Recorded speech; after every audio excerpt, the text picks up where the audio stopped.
I'm Beth, this is Summer, and we are Chic Crochet. Today, we're going to go over my crochet essentials with you, but we're also going to cover a few things that aren't quite necessary, but you just might want to have them.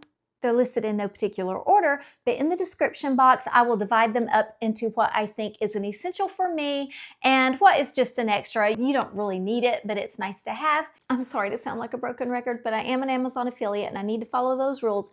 So I will put all the links in the description. I do make a small commission from those if you use my links at no extra cost to you. That's a way you can support my channel, but I am not here to promote over-consumerism. Only buy things if you need them. I'm actually trying to do the opposite. I have experience using these items. I've tried to watch videos and read reviews before I buy things because I do try to spend my money wisely. So if I'm recommending something, you know that it's already curated and that you are making an informed decision based on the experience I've already had. So I suggest you don't try to buy 4 or 5 different ball winders or 6 or 7 different types of hooks in every size, but just start with what experienced crocheters are recommending, and I think that will save you money in the long run instead of just trying different items that aren't really based on experience. You know, if you don't have the experience, rely on someone else's experience to recommend those for you. I may not have bought the most expensive product. There will be more expensive items out there that I don't own, and you are welcome to do that if you want to, but I've tried to use my money wisely, and that's what I'm going to share with you. And please stay tuned to the end. At the end, I have a non-crochet related product, but it is something I'm recommending for your safety. This is something I'm really passionate about. This is really hard for me to share because I still have a lot of problems talking about it. It's really hard to talk about, but please stay tuned to the end and see that last product that I'm recommending for you. It's something that I'm recommending not because I enjoy talking about it, but I think there's people out there who need to hear it, and hopefully it will be helpful to you. But first, let's get started with the fun stuff. So here we go. If you're a beginning crocheter, or you're still trying to find your footing, or you may even be an experienced crocheter and you just are continuing to crochet with the hooks that you learned with, and like most of us, you may have just gone to Walmart or gone to your local craft store or ordered the most inexpensive thing on Amazon. A lot of us do that. And now you feel like you're ready to up your crochet game, or even if you are just getting started, I recommend to start off with a good hook. And to me, the best of the best are the Clover Amour. And if you're just getting started and you're not sure if you're going to hang in there with the crochet, you're probably learning to crochet on a worsted weight size 4 yarn. And if that's what you're doing, I would recommend you just go ahead and purchase a Clover Amour hook. A size 5 would probably be the best, maybe 4, 4.5, 5, 5.5, and just get the one hook if you're not ready to invest in the entire set. If you are ready to invest in the entire set, you need to go with this Clover Amour 10 sizes. The smallest one is 2¼ millimeter, and they go all the way up to a size 6, which is this brown one. The Clover Amours, mainly there's 2 different types of hooks. There's an inline hook and a tapered hook. And a Clover Amour is said to be a hybrid of the 2. It has the nice silicone grip and it's round, but it also has the thumb rest, the flat part here. If you get a hook that has the silicone grip but it's flat all the way around, it could hurt the side of your hand. And these are just very comfortable for my hands. I've also heard people mention that if they have large hands, that the Clover Amour hook head may not be long enough for them. That's a comment I haven't heard often, but I have heard 1 or 2 crocheters say that. I am a small person and these are perfect for my size hands. And my best friend who I've been teaching to crochet, her hands are quite a bit larger than mine and these are comfortable for her. So I would say these are generally good for most anyone. These are an essential. These are at the top of my essentials list. Now the next thing I'm going to tell you is not really an essential, but I'm going to tell you, I've included this in several of my videos, but I'm not sure if you're new to my channel, so you may not have seen those. And that is the basic set of stitch markers. I put off for a long time not buying stitch markers because, again, I was just trying not to buy up a bunch of stuff that I did not need. So I was using bobby pins mainly. You can use a scrap of yarn, I think a paper clip. There's several things you can use. But once I did break down and get a little set of stitch markers, I was like, well, that was silly. Why did I put that off? Because these are really handy. They look like a little safety pin.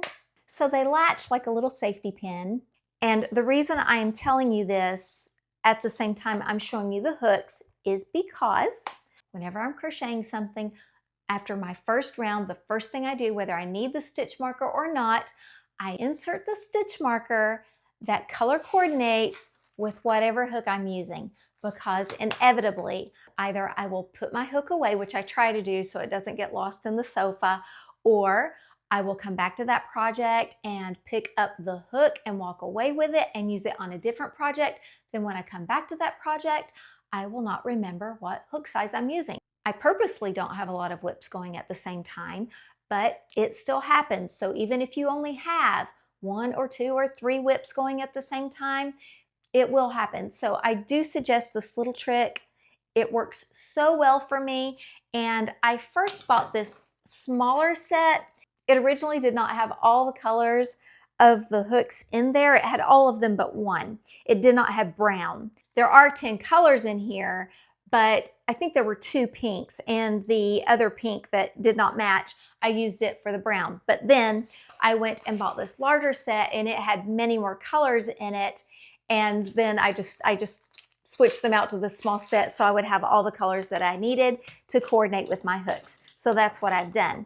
I would just say go ahead and buy this large set of stitch markers. That's probably the smartest thing to do. They don't cost a lot. The prices are very similar in these 2 sets.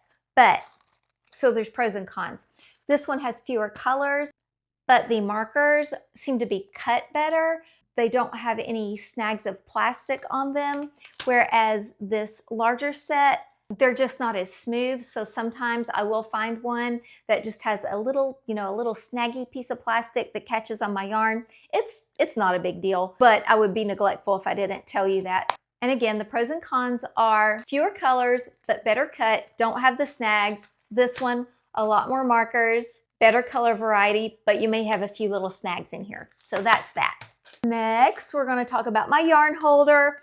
I did a full video on this yarn holder, so you can go back and watch it. It was 2 or 3 videos ago, and this is the yarn holder to get. This is called the Artowell by Flykey, and you can see I'm kind of slinging this thing around and it's not coming off. It's magnetic. Magnet is really strong. It says it holds up to 7 ounces of yarn, but I've tested that and it does hold more than that. You can get a lot of weight on this before it will snap off, and it will save you a lot of time and aggravation from having to stop and yank your yarn. It just glides off so easily. It's like gravity fed. So once you start going, it will just come off, no problem. There's no stopping and yanking and pulling your yarn. It eliminates that altogether.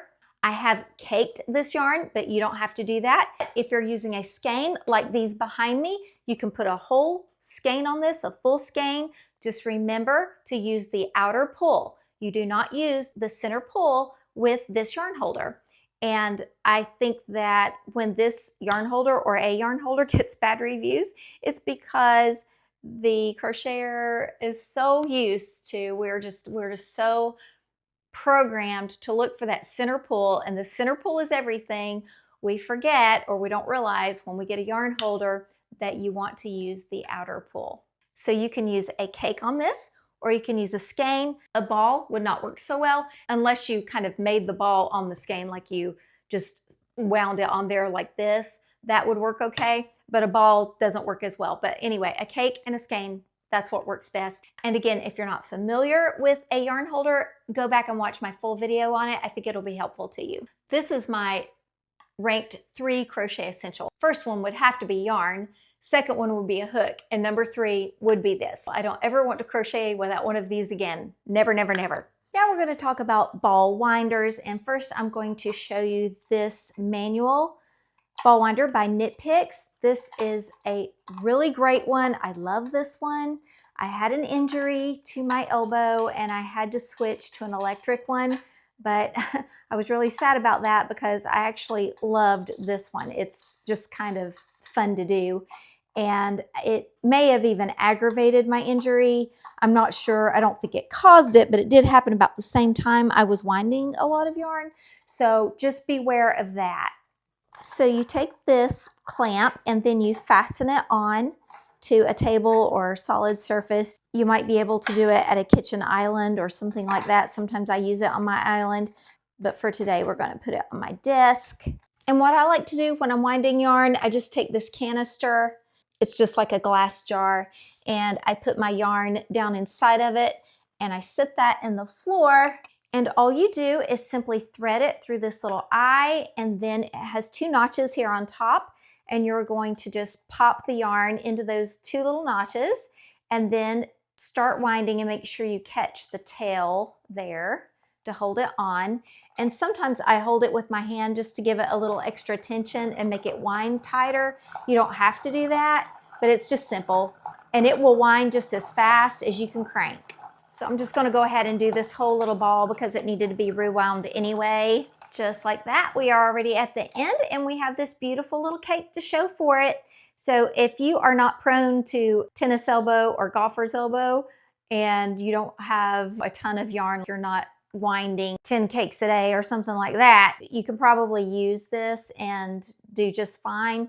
It's not the ball winder I'm worried about. It can handle the workload. You just don't want to hurt yourself by doing a lot of repetitive motion because as crocheters, we are prone to injuring our hands or our wrists or our arms anyway. So just take care in that regard, but it is a great little ball winder. In this case, I did actually buy one before this one. I bought it off the shelf. It was Yarnspirations. I remember which one it was, and it was absolutely horrible. I could not get that thing to wind anything at all. If you're going with manual, the Knit Picks is your winder. I highly recommend this one.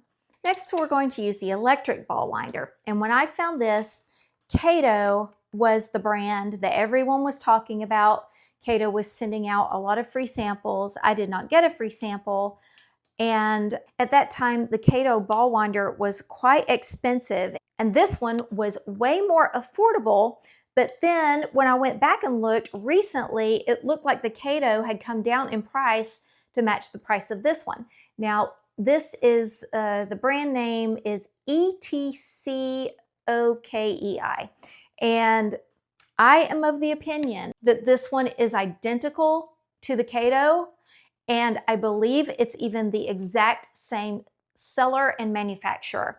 The reason I think that is because on the manufacturer's photos on Amazon, they are identical photos. So I believe they've just slapped a different name brand on this one to see which brand would do better. I'm not sure why the discrepancy in price, but again, the last time I looked, the prices were way more similar. So I will link both of these. I can't speak for the one with the Kato name on it because I have not owned it, but this one is excellent. And so I have to assume that the Kato one is excellent as well. It's very easy to feed. You just feed the yarn through that first clip, and it's really self-explanatory. You don't have to figure out how to feed the yarn through. It's pretty simple. It's not complicated at all. And once it starts going, it happens really quickly. It's not a rechargeable one. You do have to have it plugged in, and it uses this, which I think is USB-C. And I also need to tell you, if you're doing a skein, if you're winding a skein, in this case, you do need to use the center pull. Well, you can use the outer pull, but it's best to use the center. It's going to be way less work for you. It's going to get tangled less, and it's not going to work the motor so hard if you are able to use the center pull. So let's get going on this. Again, when you first get started, you want to make sure it's catching that tail, and then you can just turn it up and let it go. I do have my skein in that glass jar I showed you before. I'm going to pick it up and let you see it, pull it out.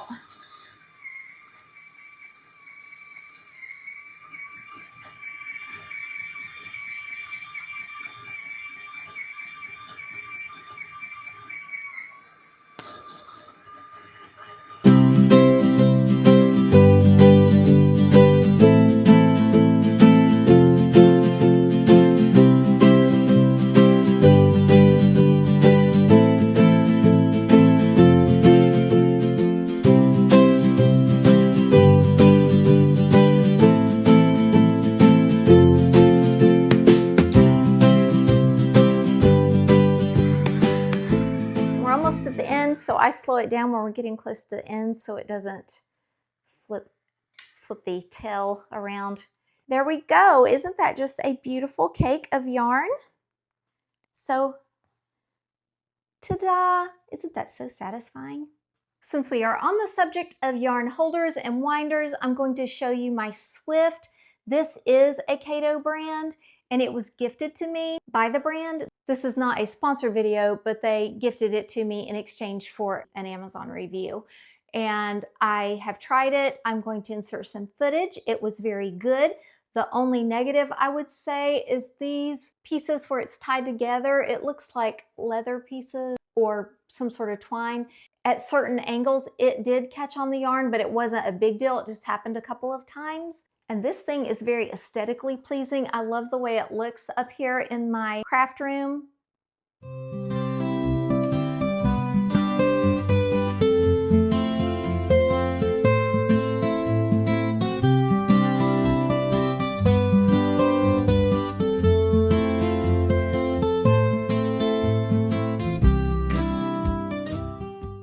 A Swift is used if you're buying hanks of hand-dyed yarn, which I normally am not buying a lot of that. So I wouldn't consider the Swift to be an essential for me. It's a nice thing to have, but if you are planning on buying hanks of hand-dyed yarn, you're going to need that because it's a real pain to have to try to wind a hank into a cake or a ball if you don't have a tool like that. Especially if you're using a lot of hanks, that could be a problem. So go back a video or two and you will see my complete video of the Swift, my review. And I would, yes, if you are buying hand-dyed yarn, yes, I recommend it. If you're not buying hanks, you don't need it. Next, we're going to talk about blocking and tools that you might need for blocking. If you're making large items like sweaters or blankets, baby blankets, pillows, anything like that, or you're making multiple pieces where they need to be blocked, but they're not the same shape, so you can't stack them, but you want to block them at the same time, I would suggest a set like this. And I like this set because it comes in this nice case. I've had it quite a while, maybe a year and a half, and the case has held up well. I'm often getting in this box and pulling them in and out. The blocks are about 12 by 12, and there's 9 of them in here, so you can do 3 across, 3 down to make a square, and it gives you a lot of blocking surface. So again, if you're doing larger items, this is an essential for me. They come with a little side pocket here to hold your pins. I don't actually like the pins that they come with. They're okay, but I found a better solution. You're going to need those little individual pins for certain items also. I'll show you what they look like. It's nice that they have this little pocket for them. And there will be times that you need these little individual pins, but it comes with a lot of them. There's plenty there. You can see they're T pins, so they have the T shape at the top. Can you see that? But what I like better is a larger set of pins like this, because they have several pins across. And if you're blocking something large with these little T pins, it is a pain. It is just annoying to have to put in all those little pins, and these come in really handy. So you have several sets of them in these with the 4 pins across, and then a lot of these larger ones, and they have 8 pins across. So this is better. For me, again, this is one of my essentials. This is a must-have for me. Now, if you're starting out with you're doing granny squares and little things like that, this will probably do the trick for you, and that is this wooden block. Now, do you need one or the other? If you have that big set of foam blocks, do you need this? In my case, yes. I say yes, because recently I just did my 4th of July blanket, which was the American flag, and I had 50 stars. So would I block these 50 stars on that foam board? Well, you want to stack them to do that because they're all identical, and you can't put these little pins in them because the pins are short. So you can't put a lot of those stars under one pin. But the wooden block, this comes with these. So this way, if you're doing granny squares or you're doing something like that, that they're all one size, this is the tool that you need. So I'll insert some footage of how I did the stars.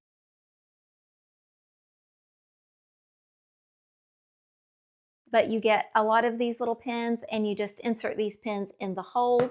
And so that is why you would need a block like this. And it also comes with this stand if you need it, if you have a reason that you want to put your granny squares on, and then maybe you want to set it up because you're putting it in front of a fan or something like that. So yes, these blocks are essential for me, and the pins. Next, I'm just going to cover a couple of basic yarns because if you are a new crocheter and you don't know what to buy, this might be helpful for you. You probably just want to start with an acrylic yarn, a worsted weight 4, and if you're going to Walmart, that's probably on the shelf. Mainstays has it, and also Red Heart, so you could use that. I prefer, for about the same price, to go to Hobby Lobby, and Hobby Lobby, all their yarn is on sale every other week for 30% off. So just wait until that 30% off week and go grab a skein of acrylic. It's called I Love This Yarn, and it is a worsted weight 4. This is going to be much softer than your Mainstays, or certainly it's going to be softer than your Red Heart, and it's going to be about the same price. So these are priced right now. This is, if you're watching, this is in July of the year 2026 in the USA, and I would say all across the United States, Hobby Lobby's yarn is probably the same price. It's $4.99, and then if you get it for 30% off, that's roughly $3.50 plus tax. So that's going to be about the same, or maybe even less than what Red Heart or Mainstays is at Walmart. And I would suggest just getting the better yarn because it's just a better quality, and then you might make something that you want to keep, and you wouldn't want it made out of something that's rough or, you know, less than what it could have been. So I would suggest just getting in the habit of using this. That being said, if you also want to try cotton, I would suggest just starting with I Love This Cotton from Hobby Lobby. Same thing. This is $3.99 on its regular price. So what would that be? $2.80, I think, before taxes, if my math is correct.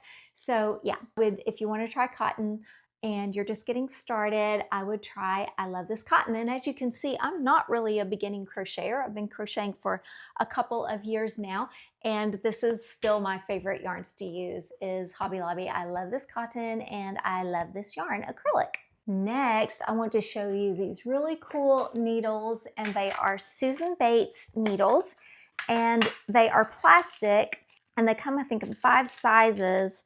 I use them all the time, and the very cool thing, I'm going to show you the largest one so you can see, the eye goes all the way the length of the needle.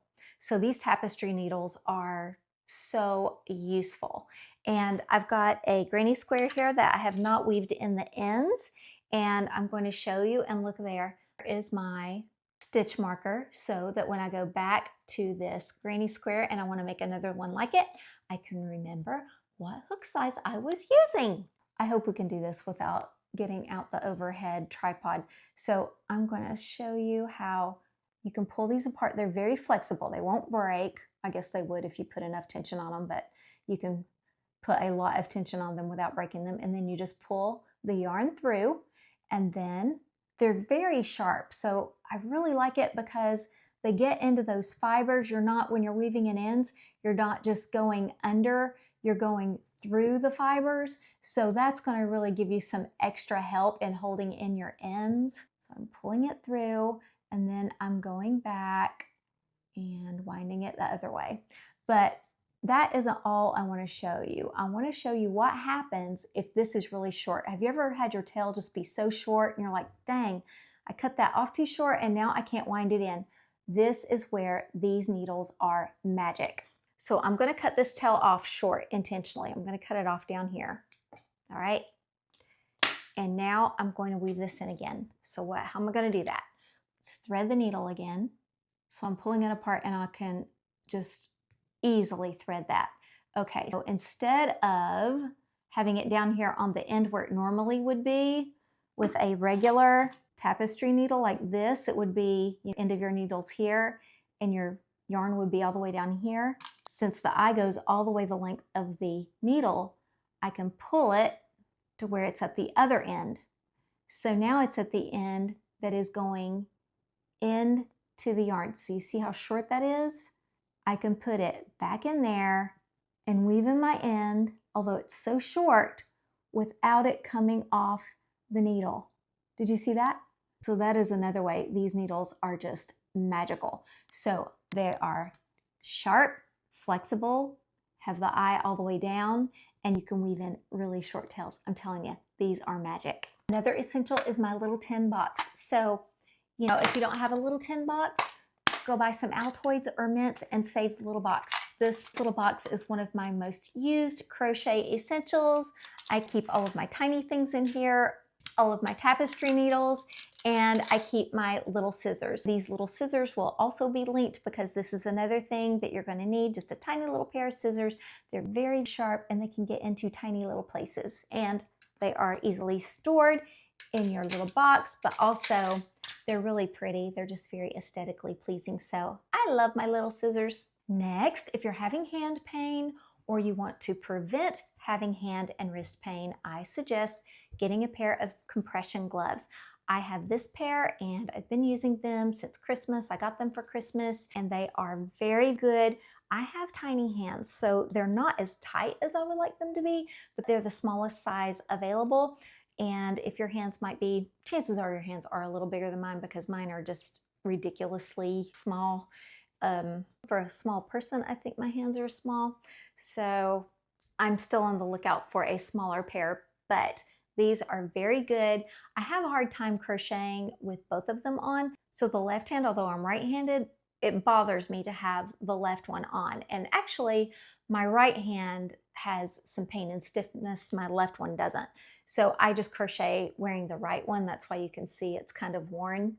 But it's pretty shocking what just a little compression glove, how much difference it does make. Sometimes I forget to put it on and within a few minutes I can tell, I'm like, oh, my hand is a little stiff and hurting a little bit. And so I go grab my compression glove and that usually takes care of it.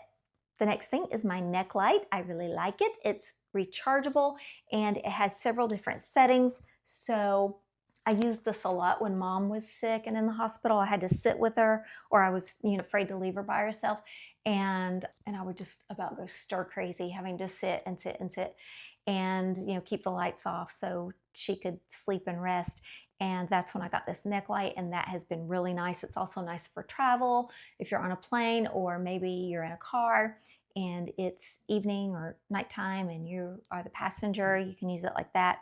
At bedtime if your partner is going to bed, or maybe you just don't want the overhead light on, you want to use the lamp in the evening and you just want that extra little light. It's really handy. I'm going to turn off one of the lights in here so maybe that will help demonstrate. Okay, makes it, there we go. So this is on and it has different settings. So that's the warm setting, and I think that's the hybrid setting, and there's the blue light. And you can press this button again and hold it down. It will dim, and you can hold it down again and it will get very bright. So remember, the sun is shining in here and I do have an overhead light on. These are very bright.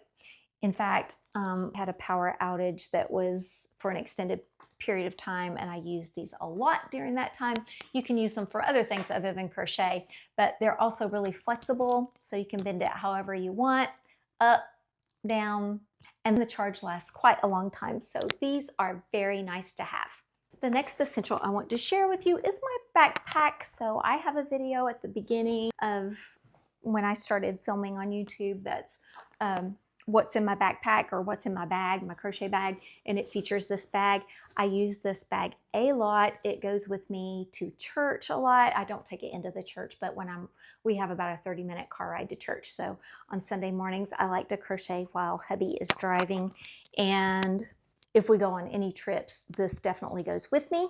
Airports is great for airports when you're crocheting. And I have all of my tools out. Well, almost all of my tools are not in it right now because since I moved into my new studio, I have been happily crocheting here and I have not had to tote my bag around the house, because before I had my studio, I used this bag daily to bring my things from the bedroom to the living room or wherever I was crocheting. But now that I have one central location to crochet and keep all of my things, I don't have to do that. But I still love this bag and I will still continue to use it. I have a couple of stray hooks in here, and this pocket is where the magic happens. There's all where you can put your crochet hooks, you can put your little accoutrements, you can also put your hooks in here, or if you are a knitter, it has these longer pockets or longer slots for knitting needles. That's the best pocket. And then it has another pocket here. Below that pocket I just showed you, there's another little storage area here. And then again, there's another one right here. And in this one, sometimes if I'm doing amigurumi, I will put some polyfill or cotton in there. That's where I store it. And then these pockets, I usually put my glasses, my phone, and a water bottle. The straps are very easy to adjust, so if you need more slack than I have here, you can easily adjust those. And there is another back pocket here, and I have some accoutrements in there. That pocket's quite large. And this strap right here is very handy when I'm using my rolling suitcase with the handle. That is where that goes. It slips right over it and stays in place. And then on the inside, it has all of these pockets. Do you see that? I believe there's 6 of them. Yes, there's 2 on each side, just like this. There's 1, 2, and then 1 here, and then 2 more on the bottom. These are exactly the size of these regular skeins of yarn, which are typically about 7 ounces. Your acrylic yarn all come in something, you know, that size, 100 grams. 7 ounces, and those are the exact size to fit those types of skeins of yarn. And then there's more space in the middle, so you can put a lot of yarn in there. And if you are crocheting on the go, you can feed your yarn through these grommets. There's 3 on each side, so if you had 6 skeins of yarn in here, there are 6 places to feed your yarn through. There's also a charging port, so if you had a portable charger on the inside, it doesn't come with the charger, but you can hook the charger up on the inside, and then you just plug in your phone or your device here, and you can charge from the backpack. There's also more slots on the inside for hooks right here, you can see, and there's more pockets here on the inside. See those clear ones? So it's got a spot for everything. And although I've used this for 2 years solid in hospitals and airports and all kinds of places, it's held up really well. I haven't washed it, and I don't know why it's not dingy. It ought to be, but it actually looks pretty good. Another little thing that's not essential, but it's real handy to have, but well, it could be essential if you don't have a bag like that. Or even if you do have a bag like that, you might want to throw in a little pencil pouch.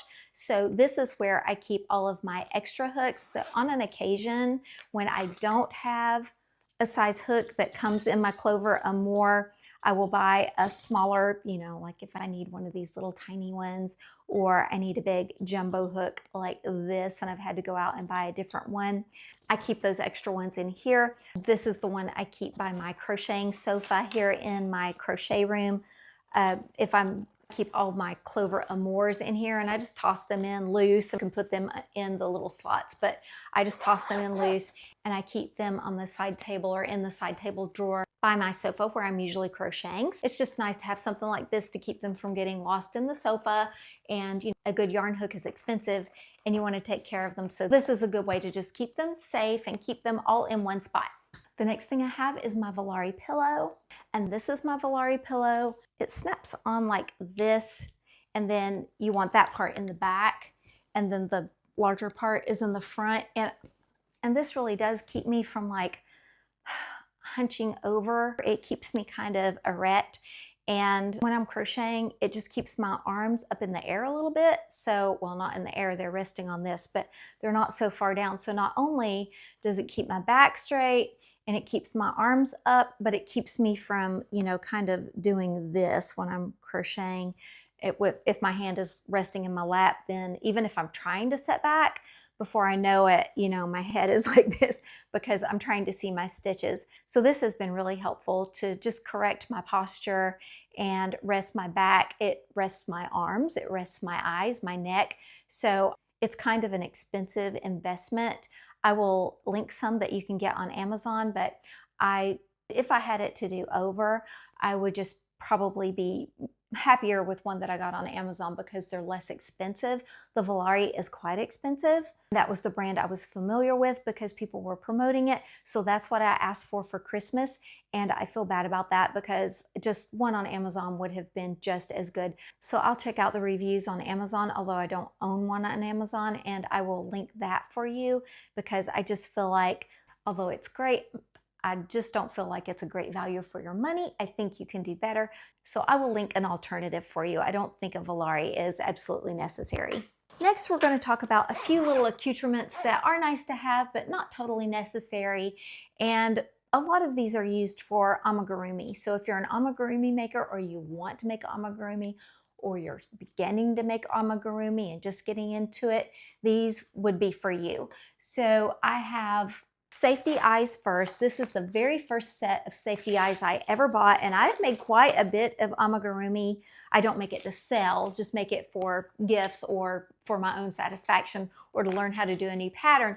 But as you can see, I have a ton left, although I feel like I've used a lot out of this, and I've given some away. Like my sister had some of them, so she didn't have to buy a whole set and that kind of thing. So these will do you a really long time, unless perhaps you're doing markets or something like that. This is just a good basic set to start with. There are much nicer ones out there.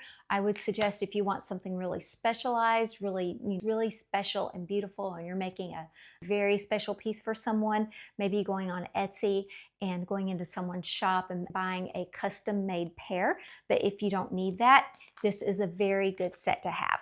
And there's 2 boxes, so they range widely in size from teeny tiny to quite large. I think a 16 millimeter is the largest that are in here. And the sizes and descriptions are in here, so it will tell you what is in the box. This is the box that also includes some noses, so there's other things other than eyes in this box, but this is all different sizes of eyes. And then there's a few more eyes in here and noses, but both of these boxes come in this set. This is the largest size, that's the 16 millimeter. And although these are small, they're not like those giant sinker eyes that people purchase. These are still very difficult to get into your piece. So this, if you're going to do eyes, I do suggest that you get one of these little sets, and I will link these. It's just very simple, not a fancy tool. They're not expensive. And I know some people use the clamp. This looks like a staple gun type thing. And I'm sure those are great, but I don't own one. This is just what I got, and they work great. So it's a ball with this metal piece, and they're 3 different sizes. That's the largest one, and that's the middle size, and this is the small one. And I'm going to show you how they work. So I'm going to pull out, let's see, we'll just do a 10 millimeter eye. And I'm not making anything right now, but I have this extra star that was from my flag, and I'm just going to put it in there. Typically, it would be a very tight crochet stitch that you're using on amigurumi. So these stitches are bigger because, mostly double crochet. The principle's still the same, even if this is not amigurumi. So I'm going to insert the eye in there. Actually, I'm going to use a different size. We'll just make a little starfish out of this, just for the heck of it. So I'm going to use an 8 millimeter eye, and we will put it, let's see, right about there. And I'm going to grab another one, and I'm going to put that one there. Now we have a little starfish. I'm trying to push that down with my fingers, and it's very hard to do. So I'm going to take the tool, and since this is a small eye, the smallest size is what I'm going to need to do. And normally you would put it down on a hard surface and push on it. I'm going to see if I can do it with my hand so you can see. Yeah, it popped right on. So there you go. So that's how that works. This is just very simple mechanism. I'm sure the clamp ones are nice, but they're made out of plastic, and they have parts that could break. And this thing, there's nothing that you could break or damage on these. So this is just a really simple solution to that. And that's what I would suggest, unless you are, doing the giant sinker eyes. You might need the gun. The next thing I have is not for amigurumi, but it is for making little accessories, and it is these clover pom-pom makers. And it comes in a set of 4. I have used these a lot. I bought them, I was like, do I really need that? And I can live without them, but I have used them a lot just because I have them. And that is the largest size, that's the second size, that's the next size, and then it has this little teeny tiny one. Honestly, this little teeny tiny one, I'm not sure I've ever used it. The one I use the most is this size. This is second to the largest, and I'll show you what it does. It makes these pom-poms, and they just come out beautiful and perfect. And they're kind of addictive to make. So once you start making them, you might make a lot of them. I made my daughter a whole bunch of garland out of them for Christmas last year, and she still uses those just in her apartment on the daily, and they're just fun to make. But they make like this bag, was my 4th of July bag. I made it last year, but I carried it this year too, and it's just a granny square bag, and it just adds a nice little touch. So the tassel is extra. I just used cardboard and wound the yarn around the cardboard to make the tassel. But if you do the pom-pom and add that to the tassel, that's just an extra little zhuzh there, and it makes the bag really cute. So that is the pom-pom maker. Again, not an essential, but fun to have. The last thing I have are Ami sticks. So if you have been thinking about buying Amigurumi sticks, go ahead and do that if you want to buy them from an Etsy shop and support that shop, because there are some really cute ones out there. But if you're on a budget and you need the sticks, but you can't justify buying the sticks from an Etsy shop, you can make your own. And how you do that is you buy a set of knitting needles, and I will include the link for these. I can't remember how many comes in a set, but it's a lot. It's a big set of knitting needles. And I will also, the link will give you the exact size you need, and it will give you the exact size of silicone balls that you need. So you can follow those links and get those exact items, and all you do is slide the balls onto the needle. If you want to glue them on, you could do that, but they stay on pretty well. You don't have to glue them on. And the silicone balls come in a huge box, so you can make a ton of these. The last thing I want to share with you is not even crochet related, but it is very important. It is for your safety, and it is this weather radio. This is not sponsored. This only came to mind because we are approaching the 2nd anniversary of a tragic event that happened here in our region, and that directly affected my entire family. It was horrible and affected almost every person that I know in this region, all of my loved ones, all of my friends, all of my church family, all of my work family. It was absolutely horrible. And I was making a review for this weather radio because of this anniversary, and I was doing it on Amazon, and I thought, I need to tell my subscribers this because you are the largest audience I have. And if I can help someone out there through a tragedy like we had, I want to do that. So a weather radio. Don't wait until the hurricane is approaching or the tornado is approaching. It's too late for that. So as we are going into hurricane season again this year, please get a weather radio. So you think, well, I don't live in an area where we have tornadoes, or I don't live in an area where we have hurricanes. Well, neither did we, but it happened. So we live in the Appalachian Mountains, and 2 years ago during Hurricane Helene, we were warned that we might have flash flooding. We were warned that we might have high winds, but even the meteorologists, weather men, weather women, they did not know what we were about to get. And so if they didn't know, how could we know? My husband and I were even planning to go to a football game that night, and at last minute we decided not to, not even knowing how bad it was going to get. We just thought we might get a little wet, so we'll stay home. We won't go to the football game. And a lot of people who aren't from our region or have never even been to our state, they've snarkily said, why didn't you prepare for this? Well, would you tell someone in Miami to prepare for a blizzard? They wouldn't believe you, or they wouldn't expect that a blizzard is going to hit Miami. That was the same as telling us here in these protected mountain ranges to prepare for a hurricane. Hurricanes don't happen here. Just doesn't happen. But it did. So not only was the wind horrendous, but the rains came down, and we're in these mountains. So what happened was these torrential rains we have never had came down. The mountains acted as a funnel. And so at the bottom of mountain ridges usually is a river. So when the water came down and it hit those rivers, the rivers rose not to just above floodplain, but to catastrophic. This was not a 10-year flood. This was not a 100-year flood. This was what they're calling a 1,000-year flood. My 94-year, well, Mom was 93 at the time. My 93-year-old mother was completely isolated. My brother was nearby, so the siblings who lived right in her area could get to her. But one of my sisters, who was only 2 miles away, could not get to her. Every road was gone. Not the roads were just flooded, they were gone. The railroad tracks were gone. The only way that my mother could be reached was by helicopter. They were not able to remove her from that situation for, I believe it was 9 days. I was finally able to get to her on the 11th day, and she was fine. My sister had gotten her, my brother had her before that, then my sister got her on the 9th day. I won't even go into that, how difficult that was for her to get to her. But then she got her and removed her from that situation and got her to her house.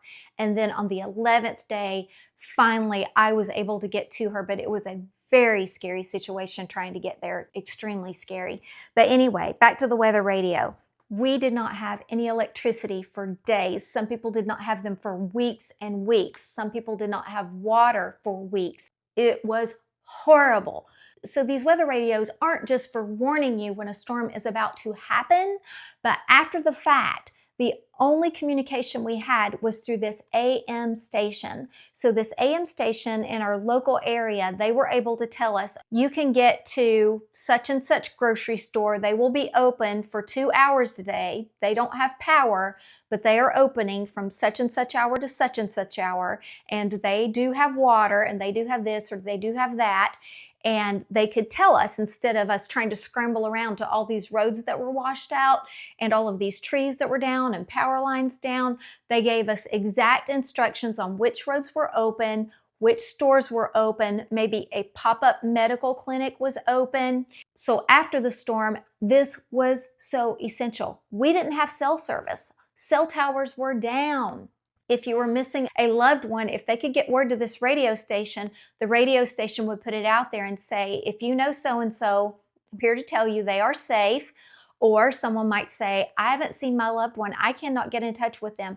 So the radio station would say, if you've heard from John Smith, please let so-and-so know. Her number is, and that kind of thing. So that was how we were communicating. Many people died during this storm. Neighbors of my mom, I think within 2 miles of mom, I believe there were at least 7 people died, washed away completely. Here in the community where I live, there was a family about 15, 20 minutes down the road. They lost 11 family members in a mudslide because all of their homes were on the same road, and that mudslide came down, wiped out the entire road and every house on it. So 11 people died in that mudslide. That's why I feel this so passionately. If I can get the word out to my subscribers and help someone or help your family members, I don't care if you buy this particular radio. I will leave the link, and I do make a commission through Amazon, but I don't care. I don't care where you buy it. Just get a weather radio. But I will tell you what this one does. It has a flashlight feature, so it's very bright, and then you can even use it as an SOS signal or to light your way in the dark, because chances are in a situation like we had, you're not going to have any electricity. The really cool thing about this is it does have rechargeable batteries, but you don't have to rely on those. It has a solar panel, and I've had this sitting in our kitchen window, and I have not charged it probably, I don't think I've charged it all year. And the charge has 2 bars right here, and that is just from passively sitting in my kitchen window. It has stayed charged.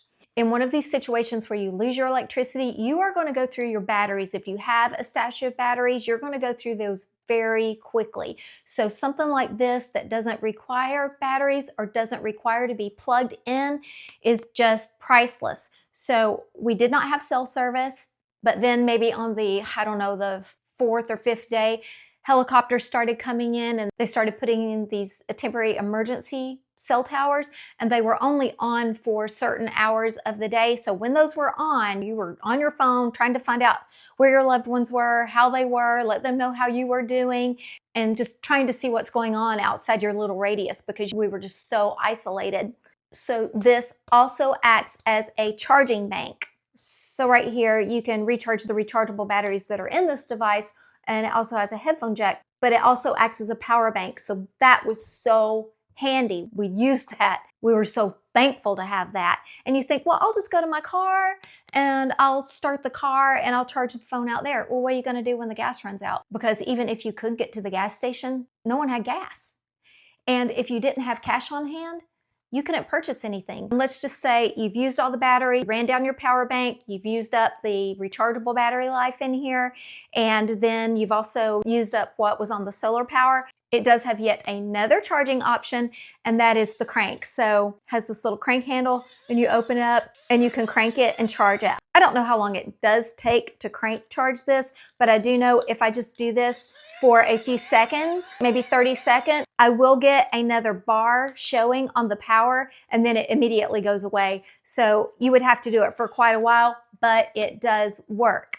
So again, every home needs a weather radio. So it does have the AM, FM stations on here, but it also has an ongoing just weather channel. So I'm gonna give you a little sample of the radio. I'll hold it up to my mic. That's the AM station. Unexpected guest on the field. It's a dog. That's the FM station, and then this is the key here. This is the weather station. Thursday, mostly sunny. A slight chance of showers in the morning. So that weather station is available 24/7, but it will give you emergency alerts. So anyway, this was the most valuable thing we owned during that storm. When something like that happens, you realize what is important, and you need water, you need shelter, you need clothing, and you need some sort of power source. I hope you don't ever need this, but please get one. We enjoyed having you for this review of crochet supplies. I hope it was helpful. And Summer and I want to remind you, my friends, to never forget to let your light shine and always stay chic. Bye-bye. Chic, chic crochet.